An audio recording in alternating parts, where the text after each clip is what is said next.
Lucky to Be Here is a podcast that showcases the lives and experiences of those who took the leap to build their lives and careers across countries. They share their stories, lessons, and advice to show us what is possible and what it takes to be an international student and professional. Because there is a lot that goes into building your own path one day at a time. We're more than just lucky to be here. I'm your host, Dr. Analia Gomez Vidal, and I know what it takes because I have been there myself. Now, I coach and mentor international graduate students and professionals navigating life and career transitions across industries and countries through my company, AGV Services LLC. To learn more about how I can help you move from doubt and overwhelm to taking action with clarity and confidence, visit agvservicesllc.com. Stay until the end of the episode for a special treat, too. Welcome to Lucky to Be Here. I am really glad you are. Today in Lucky to Be Here, I'm very excited to welcome Marta Spirk. Marta is a professional singer, TEDx speaker, best-selling author, and speaking coach who helps established business owners transform their message into a powerful signature talk.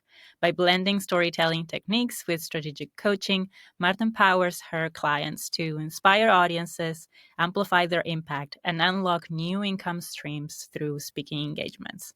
She does that with her coaching programs, keynotes, podcasts, and her award-winning book, The Empowered Woman, The Ultimate Roadmap to Business Success. Welcome to Lucky to Be Here, Marta. Thank you so much. I'm so lucky to be here. I'm excited.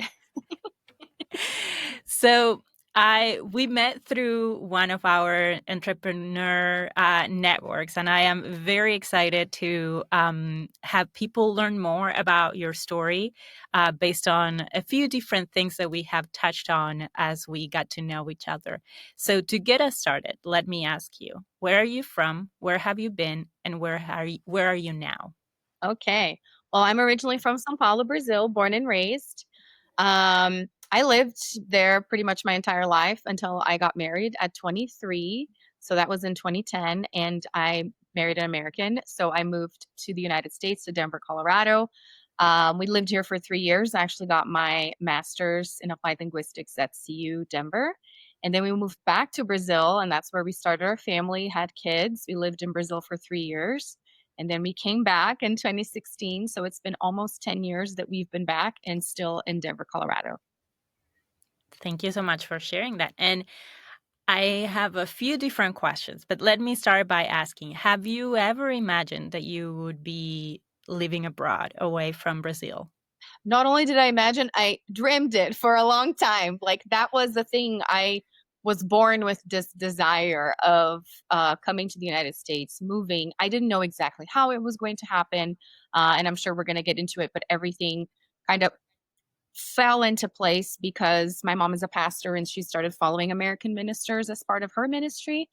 And but for me, it was all, watching the movies, listening to the music, and I have my, performance inclinations. So I was always very drawn to the culture, and it was kind of like that thing of I would love to visit and to live there Mhm. sometime. So it, like in your, what you're sharing is it was the US in particular that felt like had a pull for you. Yes, absolutely. Always. What Mm, what Very what do you feel was fueling that pull for you? I think, and I shared this more in my book, I think obviously it's a part of my personality, but with me being the youngest, I wanted to draw attention to myself.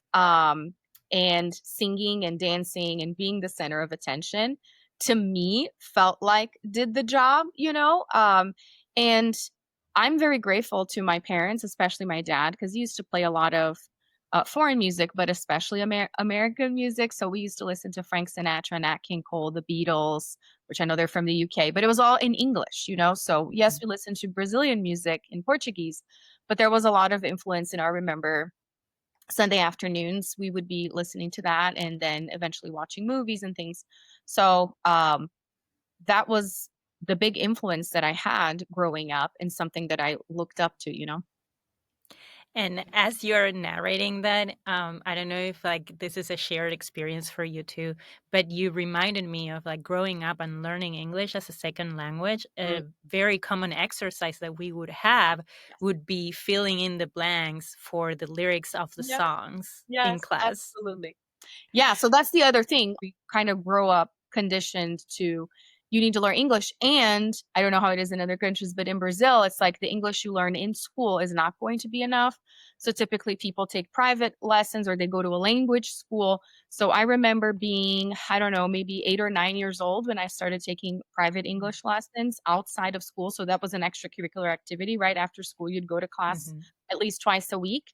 And that's what we would do. We would listen to songs and we would fill in the blanks. And then I would actually take it upon myself to do that at home just for fun because back in the day, there was no internet where you could look for the lyrics. And many times, which was really annoying to me, CDs didn't have the lyrics. Not all Mm-hmm. artists had the lyrics in their CDs. So I would, pause the cassette tape or the CD and rewind and try to, figure out what they were saying. And that was a good exercise. Yeah. And also like paired perfectly with the fact that you are a singer. So you Yes. got to practice all around. Absolutely. Well, I became a singer, right? Because that's what I Mhm. did a lot. But I, again, felt really drawn to music. And I think it has gone hand in hand, being drawn to the language, being drawn to music, like sounds all around, and then the cultural aspect of it as well. Everything went together. Yeah. So you mentioned that you married in your early 20s, moved to the US for some time, but you also had this pull to wanting to move regardless of what happened in your personal life. Yes. So before you eventually got married, Mhm. were there other instances in your life where like gave it a shot at, like living abroad in the US? So no, I had a friend, like my best friend to this day. We became friends in fourth grade, and she knew I loved America and I wanted to live in America sometime. She actually had an opportunity after high school to come on an athletic scholarship and do her bachelor's in University of Florida, of North Florida. So she played tennis for the longest time. I remember growing up and she'd be like, I can't go do play dates. I need to practice. And she got it. So she sent in a tape, she did the whole program. And I was so jealous because that was my dream. I wanted to do school in America, but coming from a very conservative family with a pastor mom, she was very Mhm. concerned of me, 18 years old, going to live out of the house, much less coming to a different country. So I was kind of living vicariously through my friend for the 4 years while I went to college in Brazil and she was in America. Mhm. And then interestingly enough, once she came back, that's when a couple of years later I decided to get married and I left. But Mhm. that was kind of like my way out was I needed to get married to move just because of, my family and the way I was raised. But it Mhm. worked out. Yeah, as someone who left in her mid 20s and very much like single moving abroad, I can relate to that reaction of and you're going by yourself. So I imagine that getting married was kind of like a comfort for Yes. them that Yeah. you were taking that step. Um, Of course. so if you don't mind me asking, tell us a little bit about how that happened. Yes. Oh my gosh. That was a whole crazy story in itself. So, because my mom's a pastor, like I said, she started attending conferences of American ministers that would come to Brazil. And eventually, through the years, she got invitations to come to conferences in America. And after a year or so of her doing that, she started bringing me and my sister to the conferences. And I was like 14 at the time. So, being a teenager, seeing other teenage boys, in the church, it was like, what if? So I had a couple crushes. I would talk back in the day at like AOL Messenger and MSN Messenger. Like that's what there was. Mhm. At times I would buy like the international cards and I would talk on the phone with a couple of the boys. But then there was this one boy that really took it seriously. Because I mean, long distance relationship in your teenage years, there's only so many Mhm. resources and attention span that you can have. But my husband was very dedicated. He actually at one point bought me a phone that was kind of like a walkie talkie Uh-huh. now we have Voxer and these other apps, but he got one so that we could talk. Like he started taking the relationship pretty seriously. And we were dating, kind of unofficially for about Mhm. 5 years until, well, I want to say 4 years until he proposed. Because then by then he was a really good friend of the family, like because he would help us out when we were attending the conferences. He would drive us around. We didn't have a car, take us to Mhm. the mall, take us to different restaurants. And then eventually my mom was like, "Oh, I would love to use my frequent flyer miles and have you come to Brazil and visit Brazil and get to know Brazil." And so he spent his 21st birthday with us, and he spent a Christmas with us. So he became really, close to our family, to the point where it was no surprise once, he asked me to marry him. It was still not easy, because, leaving to go to a different country, Mhm. regardless of the situation, is tough, especially for Latin families, right? I remember my mom like not being on board with it until she realized I wasn't going to change my mind. And then in 3 months after we were engaged, we got married. Like we put everything together because at the same time I had applied for a student visa. So that's how actually I came to America, was on a student Mhm. visa, just because it would be faster than doing the whole fiance thing. So what we did was we got married in a religious ceremony in Brazil.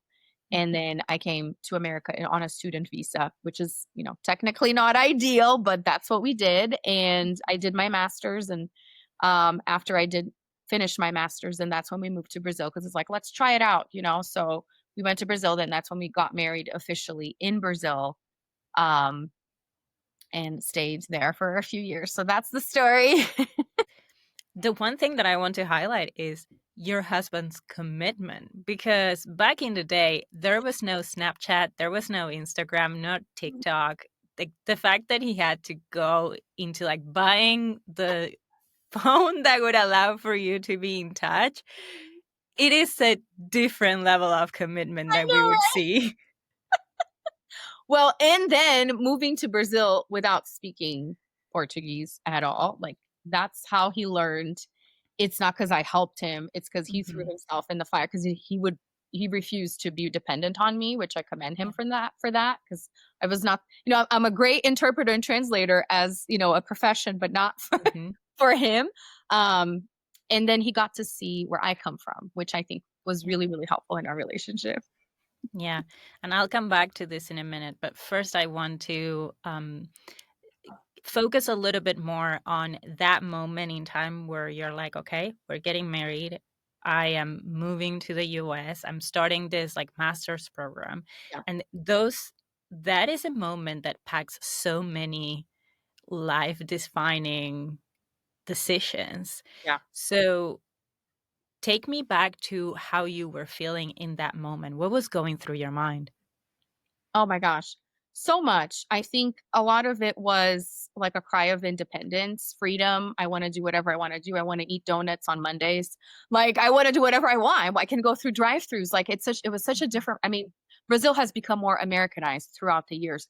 But when you're thinking 15 years ago, Mhm. things were very different, culturally, like going to the store, you don't find the same ingredients, which is the same, nowadays, but even Mhm. more so back in the day. So it was like, I'm going to have this opportunity to just do whatever I want without, having my parents micromanage all of my moves. And it has to do with the way I was brought up. Not all families are like that, but that was one of the things. And I was excited to go back to school because I knew he had his work and I didn't have necessarily any friends. His family is not from Colorado. So I was pretty much coming to hang out with him and his friends, which a lot of Mhm. them, all of them, none of them were married. Some of them had girlfriends on and off because, again, early 20s, right?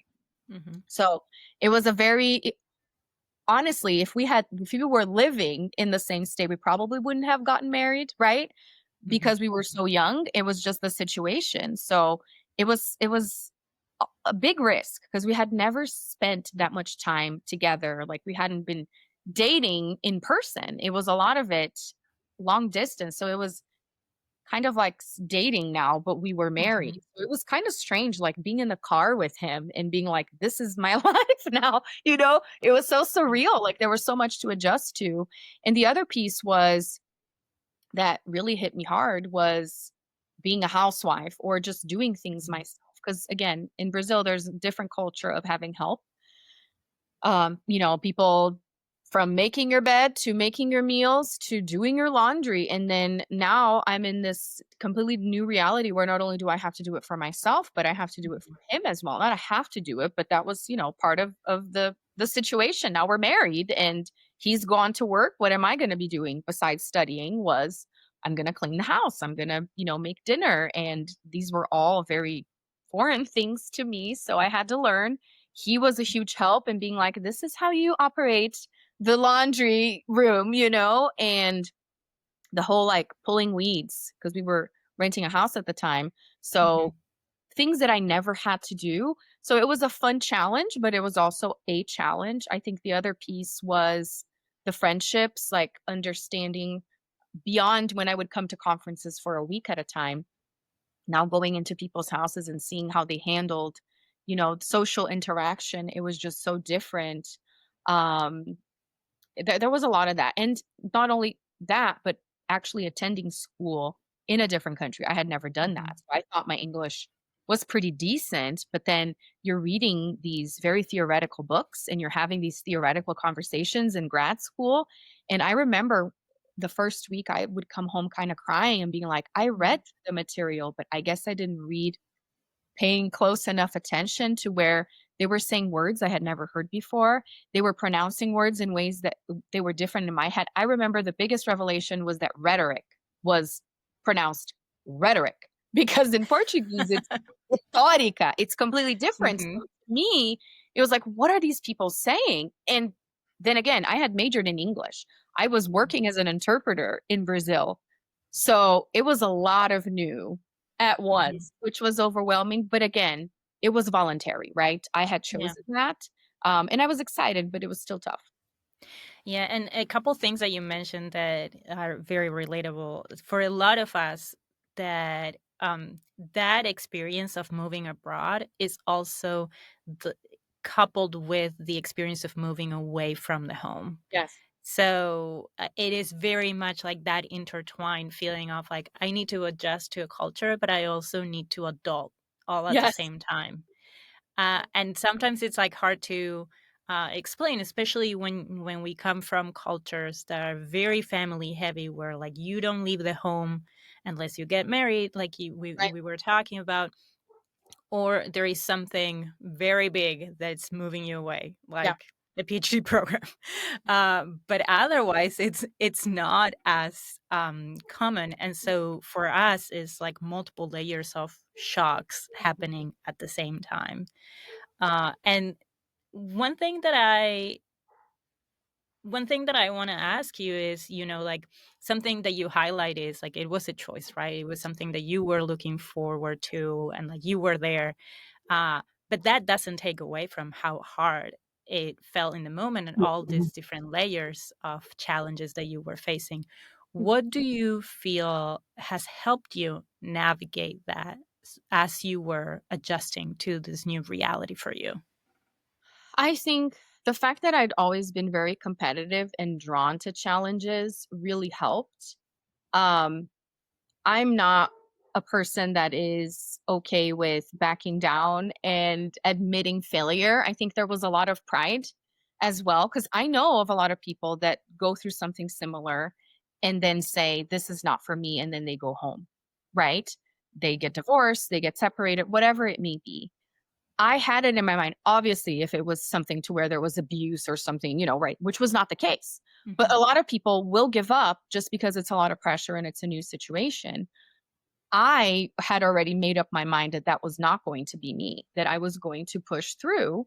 And it's just because of how I'm built, and how I'm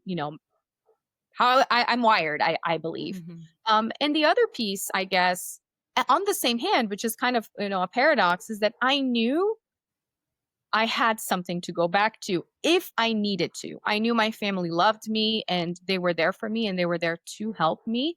And Mhm. that was something that my parents always emphasized, even with me being away.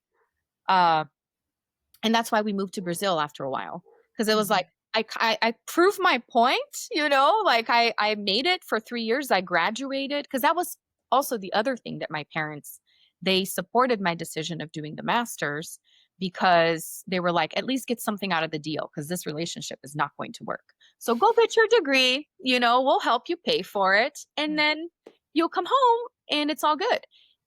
But it's not what happened. I came home with him, Mhm. you know? And then that was a whole other story, to where when I went back to Brazil, I didn't really adapt to it anymore.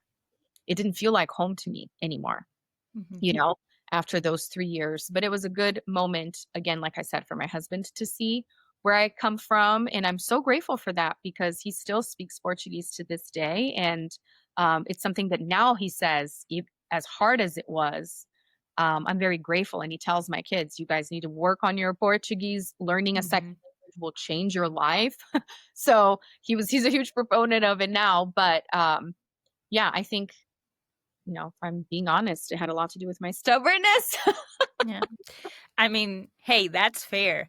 Uh, I before we go into this second stage of like coming back to Brazil after being in the US, I have a couple quick questions. The first one is, what led you to pick that master's?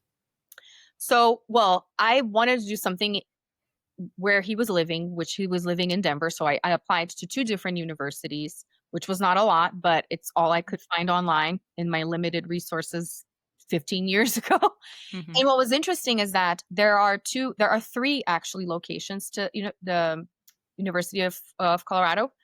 And one of them is in Boulder, which was not ideal because it's a lot farther from where we live in Denver. But they had a Portuguese and Spanish department. So I applied to that one, being like, I'm totally going to get selected because, hello, I'm from Brazil and I already speak Portuguese. But I also applied to the Denver program because it was in Denver. So I was like, I have to at least apply to two just in case. And I did not get accepted for the Portuguese one, but I did get accepted for the applied linguistics. My reasoning behind the applied linguistics when looking at the different programs was my bachelor's was actually in translation in Brazil. Um, However, the industry of translation and interpretation that's something else that I came to find out once I moved to America, which was a very pleasant surprise, is that there are more people that speak English in Brazil than there are people that speak Portuguese in America. Hmm. So the competition is ridiculous. And in order to establish yourself as a translator in Brazil, it takes a lot. Typically, it's older people that have been doing it for decades. So here I am in my 20s. The majority of the work that I did in terms of interpretation was for the church.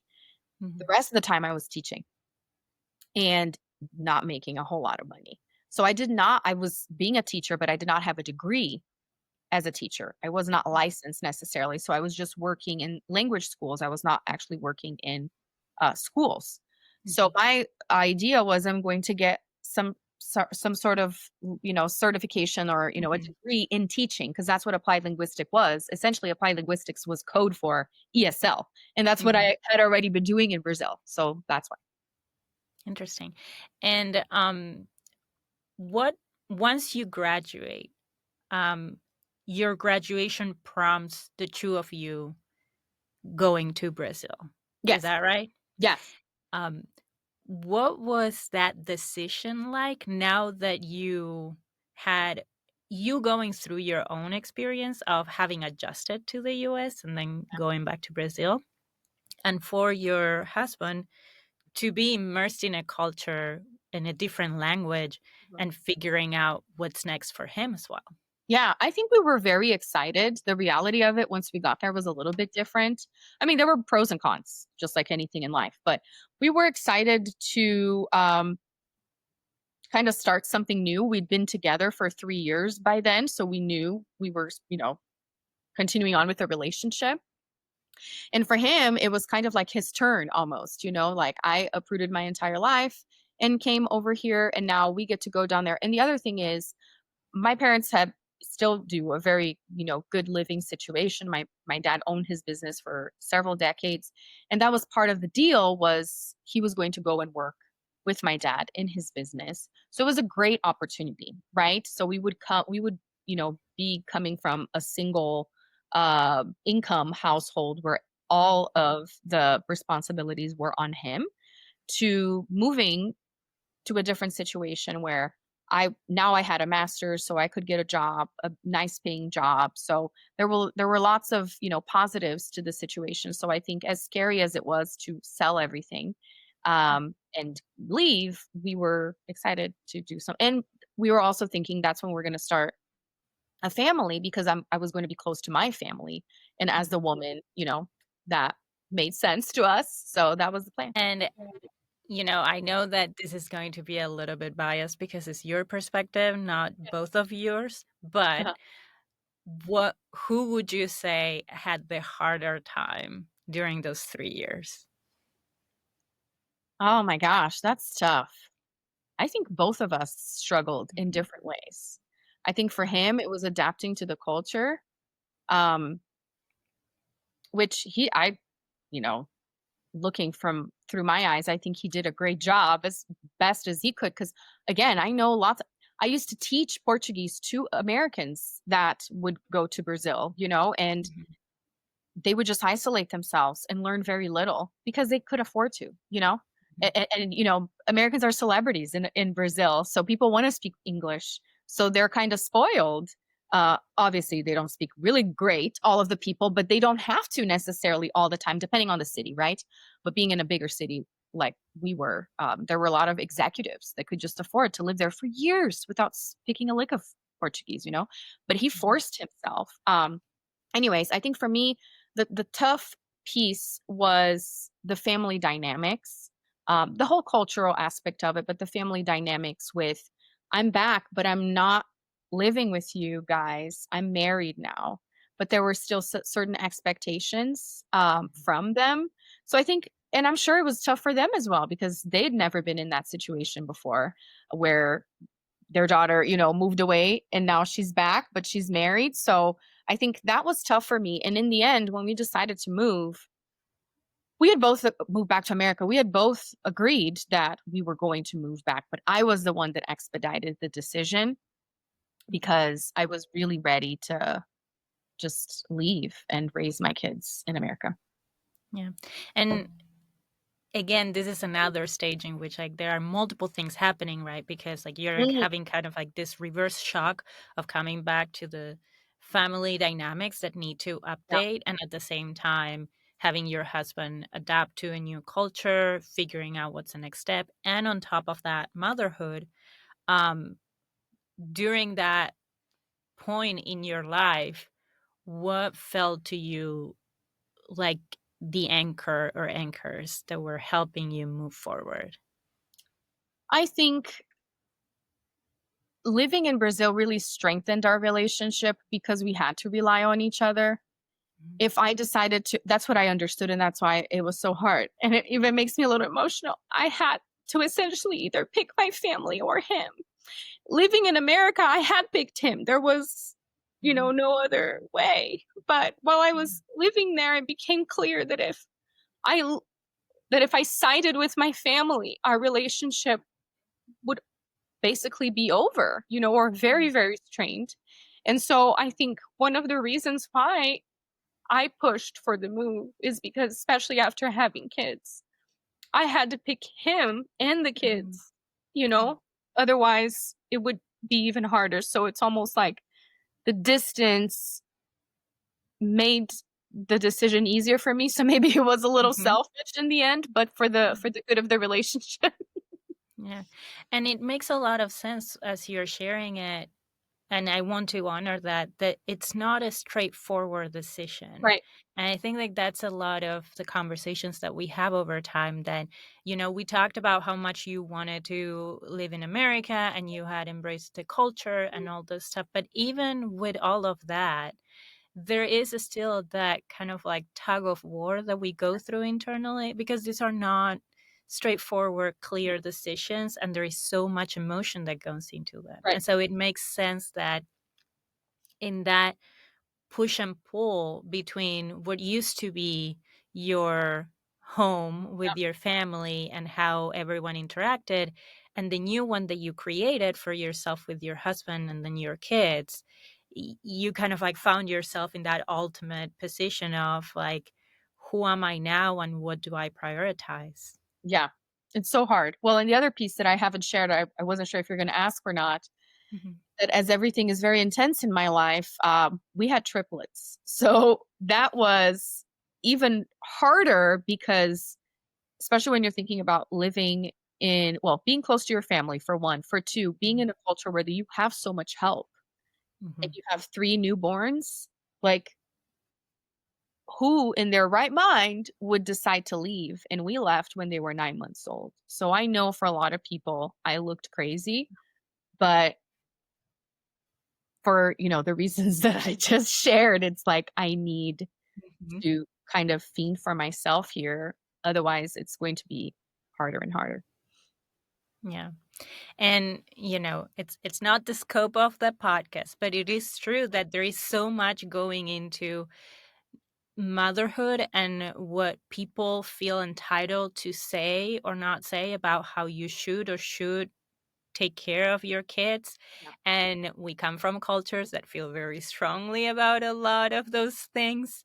So, as a new mom and as a new mom of triplets, Mhm. it must also have been in an already rigid dynamic to find yourself like, whoa, this is gonna need a bigger boundary here. Yes, absolutely. I mean, you explained it beautifully. Like, for so many reasons, there needed to be a bigger boundary. And I actually saw no way out for Mhm. myself other than I need to move away again. Yeah. And so you went ahead and you went back to Brazil as 2, then you came back as 5. Yes. What was that like? Oh my gosh. It was nuts. We were just talking about it the other day because we had 2 dogs also. So when we moved to America from 7. Brazil to America, yeah, 7. We had 2 dogs. We took them to Brazil and now we're taking them back.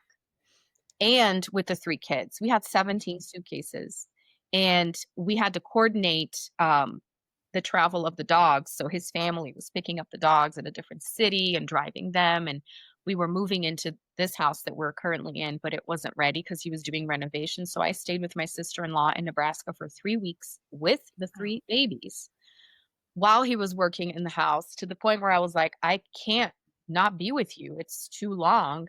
And I remember him saying, the kitchen sink's not ready. You're gonna have to wash the, baby bottles in the bathroom. And I was like, I'm okay with that. So that's how we were rolling. It was just, Mhm. playing it by ear. And then I remember I moved back right around Halloween of 2016. So from his sisters to back to Yeah. Denver. And we just, made it work. But it was another huge adventure. Like, I had to borrow suitcases from friends in Brazil because there Mhm. weren't enough suitcases because we weren't bringing. So that's the other thing that we decided it wasn't worth it money wise to bring furniture and things like that. Yeah. I mean, you can buy stuff here or even used things for a lot cheaper than shipping something. So we Mhm. basically just brought like some kitchen stuff, clothing. That was pretty much it. And then in time, we started, buying furniture and things for the kids. But it was a huge adjustment. And then came the reality of now it's day to day, just me and them Mhm. because he's going to go to work. Yeah. What was going through your mind during that time after so many changes that you had already gone through? Oh my gosh. I think the hardest thing was being by myself with them. I really craved adult interaction, but I had no friends and I had no family. Mhm. So that's when I think my entrepreneurial mind started kicking in, where I joined several mom groups. I would go on play dates. We would go to the zoo.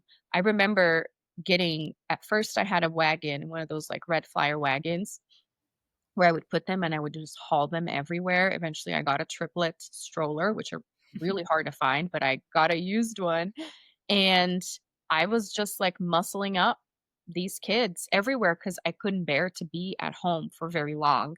Mhm. Obviously, when the weather was hard, colder, it was harder, but in the warmer days, we would be out somewhere, going to the park. I needed to spend the day, which is one of the things, that people say, the days are long, but the years are short. And now that they're Mhm. almost 10, I definitely feel that. But I gotta say the first 5 to 6 years, they were really, really hard. Yeah.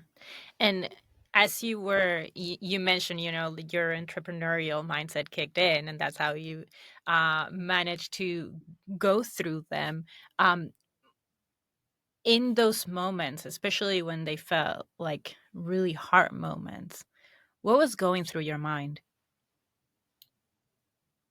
I think it has always been, I can do hard things, right? This is another Mhm. challenge, and I would always, and I still do that to this day, go back to what was the last hard thing that I did in my life, and it's like, you know, choosing to leave to begin with and getting married, that was hard. And then choosing to leave again, that was hard. And then going through the whole pregnancy of triplets, which is a high risk pregnancy, Mhm. they stayed in NICU for 3 weeks. That was also very, very hard. One of my kids developed a lung condition and was hospitalized several times. Like all of those things were really hard. And it was just like taking it one day at a time. And right after we came back is when I started. So one of the ways that I connected with people was also because I started a business online. So it Mhm. was through network marketing, but it kind of made me feel a little bit more independence and contact with, adults. Yeah. And that was really, really helpful because besides needing the friendship and the interaction, I was seeing that this is an opportunity for me to talk about what I have to offer. Mhm. So that was something that really helped me, dare I say, pull through those hard days was Yeah. I have this other purpose over here where I could make a little bit of money and, encourage people. So building my business while raising my kids was very helpful to me mentally. Mhm. It makes complete sense. And what's interesting about your story is that for a lot of us, the career and the professional life is what's driving a lot of like the personal life and why we move abroad and we go back and forth and all of this. And for you, your career has always been there Yes. as a part of it, Mhm. but the driving force has always been that personal side, whether that is like your relationship with your husband or Mhm. then like motherhood, and then the opportunities that you created as you were navigating those changes. Mhm. Yes, absolutely. I think, yeah, they've gone hand in hand, and that's one of the things that I work with in terms of branding now when I'm helping Mhm, entrepreneurs is that the personal, it goes hand in hand. You shouldn't, separate the two because it's what makes you unique. And mhm, I think it's really served me well in my business to leverage my unique story and, you know, the immigration aspect, the triplet aspect to drive my career forward. They have come hand in hand. mhm. Yeah, and there is also the element of how you tell your story, but also because you are in the midst of all of these stages, you sometimes forget really easily everything Mhm. that you have already done and have built and accomplished. And I love and it resonates a lot with me what you're saying about reminding yourself what's the last hard thing that you have done, because you've done Mm. plenty of them. And so for Yes, anyone listening who's going through that moment of kind of like self-doubt, there's always something hard that you have done already that can fuel who you can be in this moment. absolutely. So, as we are coming closer to the end, I do want to talk a little bit more about this business that has grown since Mhm. in parallel to your triplets. Yes. Um, so, My other baby. your fourth baby. So how did the current iteration of your business, where you help people connect with their stories and own them and tell them in a way that also creates wealth for them over time, how did it come to be? Oh gosh. It's interesting to think of it as a baby, but I think in a way it was me raising myself, you Mhm, know. From my perception, I know everybody goes through struggles, and nothing is overnight, but when I was building, I would see so many people that would, in my mind again, my perception, reach success so much faster and figure out what they're good at and how to monetize it so much easier. And in many ways, it's like, well, you're single, or well, you don't have kids, or your kids are older. And my reality always seemed unfavorable, to actually reaching whatever the success or the top was in my mind. But Mhm. now, as I look back and we're talking about, well, what was the last hard thing you've done? I see that as hard as it was, it really gave me so much material for what I'm doing right now.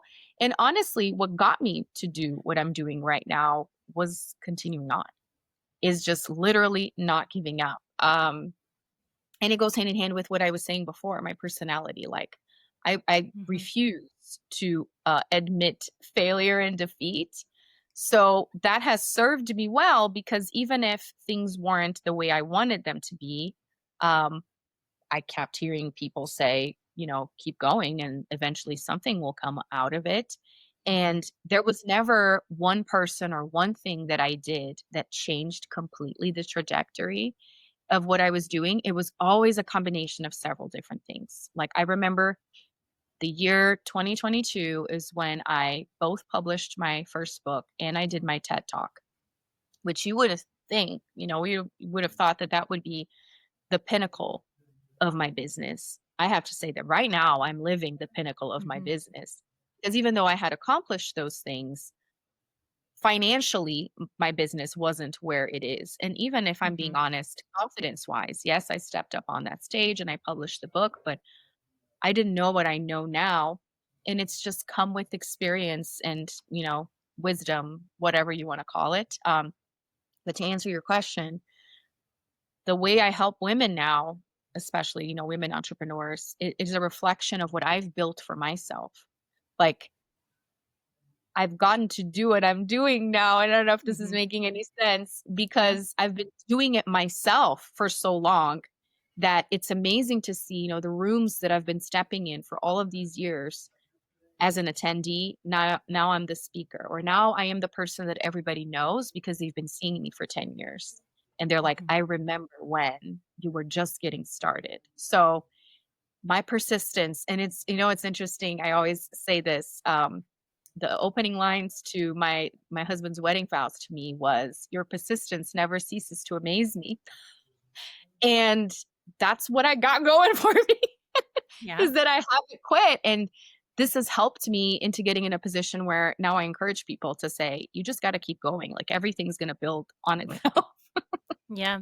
And one thing that resonates tremendously with me is, especially as a much early stage entrepreneur myself, is that a lot of what you see kind of like out there from people, whether that is like their talks, their presentation, their books, etc., that's the highlight reel.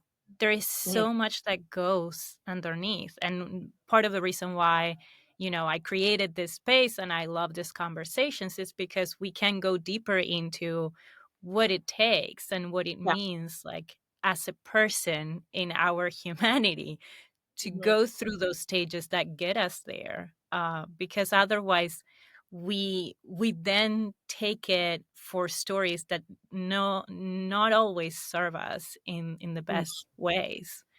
right. um, One question that I have for you is, what is the thing that you would love everyone to know, about the work that you do?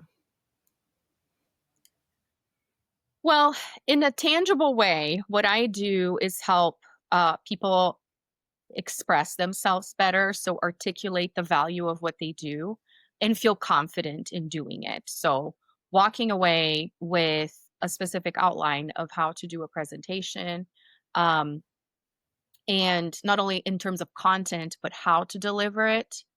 That's what I do in the tangible side. In the intangible side, what I do is really be that mirror.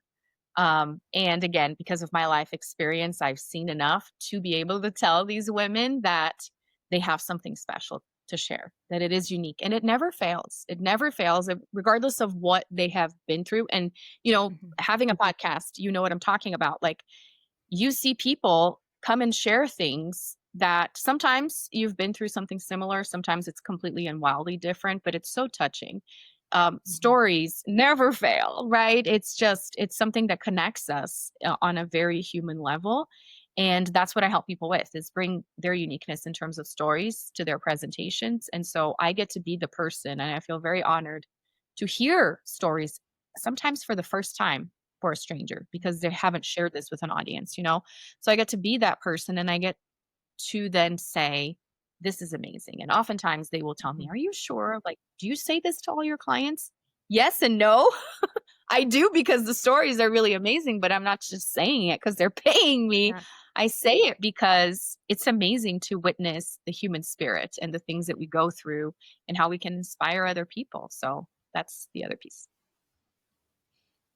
Yeah. Like ultimately there is value in our stories because like we are valuable. Exactly. My last question to you is if you were to meet 23-year-old Marta, Mm. what would you want her to Make me know? cry again. Sorry, I interrupted you. What did you say? That is completely fine. I do have that effect on people. But again, if you were to meet your 23-year-old self, what would you want her to know?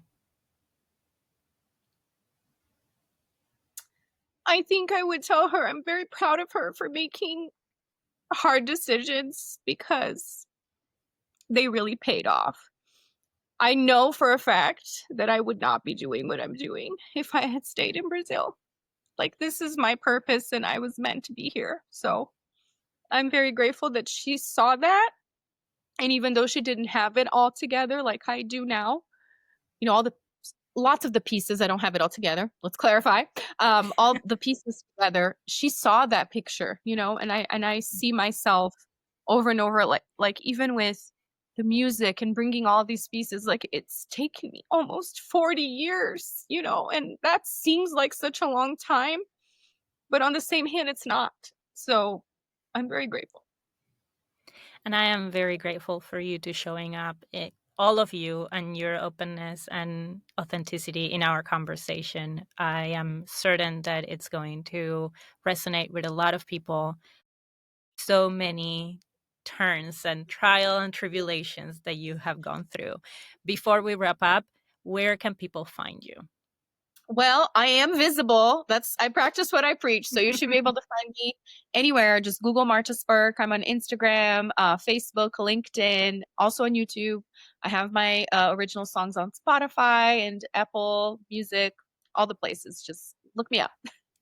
And we will include the links in the show notes as well.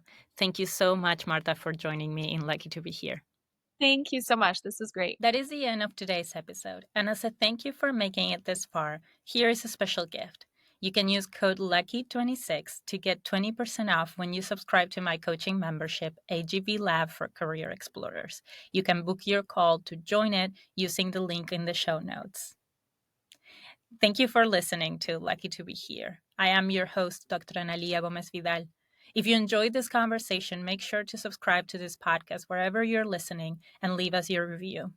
You can also get our updates and resources for career development by subscribing to our weekly newsletter visiting agvservicesllc.com. See you next time.